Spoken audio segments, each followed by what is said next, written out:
You ask Tiger to calculate. This deals with finding the midpoint between 2 points. The midpoint between the 2 points is negative 5.5, 4.5.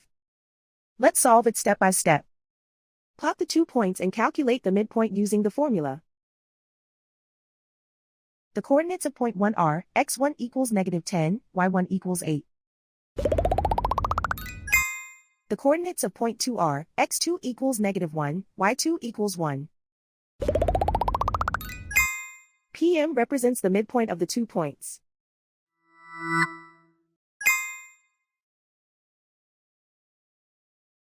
Use the x values in the midpoint formula to find the midpoints x. x1 equals negative 10. x2 equals negative 1.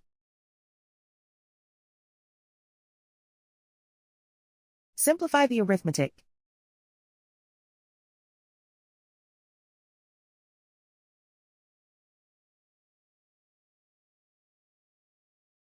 Use the y values in the midpoint formula to find the midpoints y.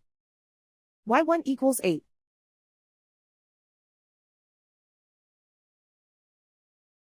y2 equals 1.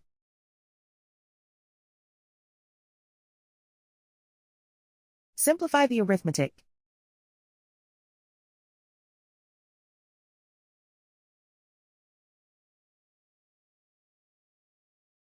And so, the midpoint is negative 5.5, 4.5.